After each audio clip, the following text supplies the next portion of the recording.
Knee pain, back pain, shoulder pain, ఎటువంటి మొండి నొప్పులనైనా తగ్గించే clinic Indo British advanced pain clinic. నమస్తే, వెల్కమ్ టు ఆర్టీవీ.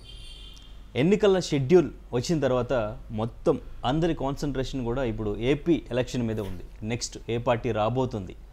సో పొత్తుల తర్వాత వైసీపీ పార్టీ ఓడిపోతుందా లేదంటే మళ్ళీ అధికారంలోకి వస్తుందా? సో ఎవరి విశ్లేషణ వాళ్ళు చెప్తూ ఉన్నారు, ఎవరి సర్వేలు వాళ్ళు చెప్తూ ఉన్నారు. బట్ 2024 ఎలక్షన్లో ఏం జరగబోతుంది అనేది మాట్లాడదాం. ఈరోజు మనతో పాటు ప్రొడ్యూసర్ నట్టికుమార్ ఉన్నారు.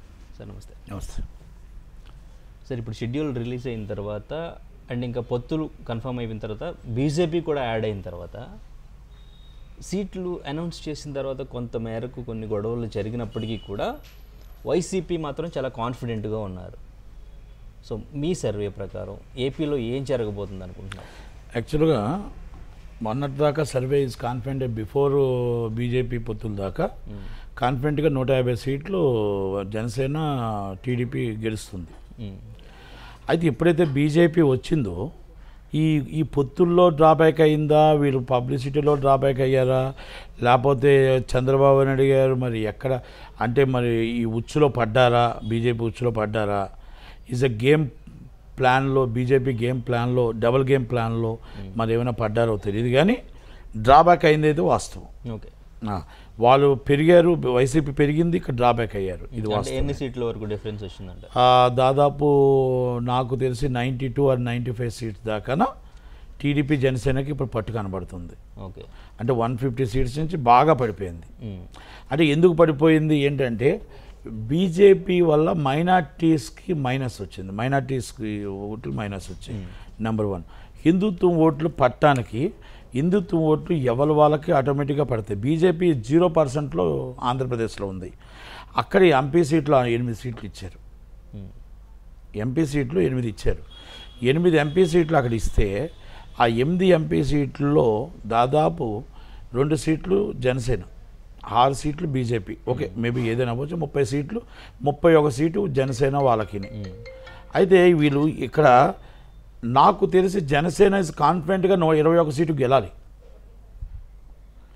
21 సీటు గెలాలి. బీజేపీకి అంత ఛాన్సెస్ లేవు. ఓకే, అయితే ఇక్కడ ఒకటి ఓటు బ్యాంక్ అనేది బీజేపీకి TDP Janasena vote bank transfer అవుద్దా? బీజేపీకి ఓటు బ్యాంక్ లేదు, ఇక్కడ ఎక్కడ ఓటు బ్యాంక్ లేదు. Modi is Manya, Modi is Manya is north India, not only south India. North ఇండియాలో మోడీ ఈజ్ మాన్యా నడుస్తుంది. సౌత్ ఇండియాలో ఆంధ్రప్రదేశ్లో మోడీ గారికి ఒక్క మతానికి ఎవరు ఛాన్స్ ఇవ్వరు. Hindu or Muslim or Christian all మొత్తం అన్ని కులాలు అన్ని మతాలు కలిసినదే ఆంధ్రప్రదేశ్. తెలంగాణలో కొంత ఛాన్సెస్ బీజేపీకి ఫస్ట్ నుంచి ఉన్నాయేమో తప్ప ఏ రోజు కూడా ఆంధ్రప్రదేశ్లో లేవు. ఓకే, టీడీపీ నుంచే ఎప్పుడైనా బీజేపీ గెలిచినా కూడా టీడీపీ పొత్తులోనే భాగంలోనే గెలిచాయి, మన జనసేన భాగంలో గెలిచాయి. ఆ టీడీపీ పొత్తులో భాగంలో గెలటానికి టీడీపీ కూడా కొంచెం డౌన్ ఫాల్లోనే ఉంది. ఇది హై పిచ్లో జనసేన ఉంది, ఇది వైసీపీ ఉంది. హై పిచ్లో జనసేన ఉంది. జనసేన హై పిచ్ అంటే ఓటింగ్ వాళ్ళ చేతుల్లో ఉంది, కానీ బూత్ మేనేజ్మెంట్ చంద్రబాబు గారి చేతిలో ఉంది. మీకు అర్థమైందో లేదో? ఓటింగ్ వాళ్ళ చేతుల్లో ఉంది, బూత్ మేనేజ్మెంట్ అంటే చంద్రబాబు గారి చేతిలో ఉంది. ఓటు వేయడానికి ప్రజలు ఉన్నారు,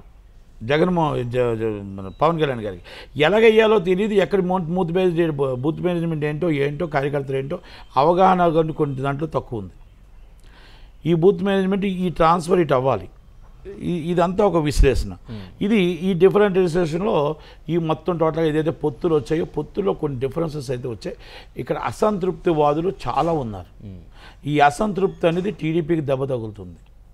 ఈ మధ్యకాలంలో అసలు లోకేష్ గారు ఈ పొత్తుల భాగంలో అసలు లోకేష్ గారు కనబడట్లేదు. ఆశ్చర్యం ఏంటో అసలు ఆయనంతా ఆయన ఏదో ఆయన సపరేట్ నా ప్రోగ్రాము, నేను సపరేట్ ఒక నాయకుడిని అన్నట్టు ఆయన ప్రోగ్రామ్ ఆయన చేసుకెళ్తున్నారు. ఇప్పుడు చంద్రబాబు నాయుడు గారు ఒక ప్రోగ్రామ్ స్టార్ట్ చేశారు. ఇక్కడ పొత్తుల్లో అక్కడ డిఫరెన్సెస్ ఉన్నాయి. ఈ వైసీపీ వాళ్ళు 17 సీట్లకు పడిపోయిన 23 సీట్లకు పడిపోయిన వైసీపీ వాళ్ళు తప్పని లెగిశారు. లెగిసి మేము ఉన్నాము అన్నారు. బాగుంది. వాళ్ళు ఏంటంటే 175 గెలుస్తాం అంటున్నారు. వాళ్ళకు కూడా మామూలుగా ఇండైరెక్ట్గా వాళ్ళకి 90-80 ఉంది. వాళ్ళకేం 150-75 సర్వేల్లో లేవు. మొన్నటిదాకా ఇప్పుడు సర్వేలో డెవలప్ అయితే 57 రోజుల్లో వీళ్ళేం డెవలప్ చేయగలుగుతారు. మనం బాగా వినవలసింది ఏంటంటే ఎన్డీఏ కూటమి అంటే మోడీ గారు, ఎన్డీఏ కూటమి అంటే పవన్ కళ్యాణ్ గారు, ఎన్డీఏ కూటమి అంటే చంద్రబాబు గారు, ఎన్డీఏ కూటమి అంటే సపోర్టెడ్ డైరెక్ట్ అండ్ ఇండైరెక్ట్గా సపోర్టెడ్ అండ్ జగన్మోహన్ రెడ్డి గారు. మీకు ఏ కూటమి కొట్టుకుంటుంది? ఒక ఎన్డీఏ కూటమిలోనే కొట్టుకుంటున్నారు. ఇక్కడ ఎంపీ సీటు గెలిచినా ఎన్డీఏకి వెళ్తాయి, జగన్మోహన్ రెడ్డి గారు గెలిచినా ఎన్డీఏకి వెళ్తాయి. ఈ నలుగురికి కూటమికి అపోజిషన్ ఎవరున్నారు? వైఎస్ షర్మిలారెడ్డి గారు, Congress party, CPM, CPI, Aam Aadmi party, వీళ్ళు ఇక్కడ అపోజిషన్ ఉన్నారు. అంటే యూపీఏ కూటమిలు ఉన్నారు. అంటే యూపీఏ కూటమితో వీళ్ళు పోటీ పడుతున్నారా, లేకపోతే ఎన్డీఏ కూటమిలో ఆళ్ళు కూటమి పడుతున్నారా? ఇక్కడ మధ్యన ఇటు ఇక్కడ ఒక చెయ్యి ఇక్కడ ఒక చెయ్యి ఇద్దరి మీద వేశాడు. జగన్మోహన్ రెడ్డి గెలిచినా నేనే, చంద్రబాబు గెలిచినా నేనే. పవన్ కళ్యాణ్ ఆల్రెడీ మా బీజేపీ మనిషే కాబట్టి ఓకే, ఆయన గెలిచినా గెలపైన సెంట్రల్ మినిస్టర్ అవుతాడు. ఇక్కడ ఏం జరిగినా బీజేపీ సేఫ్ అంటారు. సేఫ్ గేమ్ అది. అంటే ఇక్కడ ఇప్పుడు మనకి తమిళనాడులో ఉంది, డిఎంకే కాంగ్రెస్ ఇస్ డిఫరెంట్, అన్నా డిఎంకే డిఫరెంట్. ఇక్కడ మొత్తం పన్నీర్ సెల్వం, మొత్తం దినకరన్, మొత్తం అందరూ కలిపి బీజేపీతో ఒక పొత్తు పెట్టుకున్నారు. ఈజ్ డిఫరెంట్ కదా. అంటే ఇక్కడ ఏమంటున్నానంటే బీజేపీ ఒక సేఫ్ గేమ్లో చంద్రబాబు గారు ఉచ్చులో పడ్డారా అనేది ఒక్క చిన్న సందేహం జనాల్లో ఉంది, నాలో కాదు, ఇది నాది కాదు, బట్ ప్రజల్లో అది కలిపింది, ఈ అలయన్స్ని కలిపింది మధ్యలో ఉండి పవన్ కళ్యాణ్ గారు. అదే. సో ఆయన ఇప్పుడు ఈ బీజేపీని తీసుకొచ్చి ఇప్పుడు టీడీపీతో కలపడానికి ఏంటంటారు? ఆయన బీజేపీ అంటే ప్రాణం, బీజేపీలో ఎన్డీఏలో ఉన్నాడు, బీజేపీ అంటే ఆయనకి ఇష్టం, మోడీ గారు అంటే ఆయనకి ఇష్టం. ఇక్కడ జగన్మోహన్ రెడ్డి గారిని దింపడానికి పాపం ఆయన ప్రయత్నం ఆయన చేసి బీజేపీతో కలిసి ఉంటే బాగుంటుందని ఒక ఆలోచన ఆయన చేశాడు. కానీ బీజేపీ కలడం వల్ల నష్టం వస్తుందేమో, ఎందుకంటే జగన్మోహన్ రెడ్డి గారిని తిట్టలేదు, జగన్మోహన్ రెడ్డి గారిని పొగడలేదు, చంద్రబాబు నాయుడు గారిని పొగడలేదు, ఎవరిని తిట్టలేదు, మంత్రులను వచ్చి దోచుకుంటున్నారు అన్నాడు. అసలు దోచుకుంటుందే జగన్మోహన్ రెడ్డి గారి గవర్నమెంట్, ఒక్క మాట అనలేదు. అంటే ఇటు గెలిచినా మనమే, ఇటు గెలిచినా మనమే బ్యాలెన్స్డ్గా చేశారు. ఓకే, మాటలో ముఖంలో కలలేదు, ముఖంలో ఆలోచన లేదు, ముఖంలో నవ్వు లేదు. అసలు నాకు ఎందుకు పెట్టారు ఇక్కడ మీటింగు చిలకలూరుపేటలో అన్నట్టు మోడీ గారు ఉన్నారు. వాస్తవమో కాదో చెప్పండి నాకు.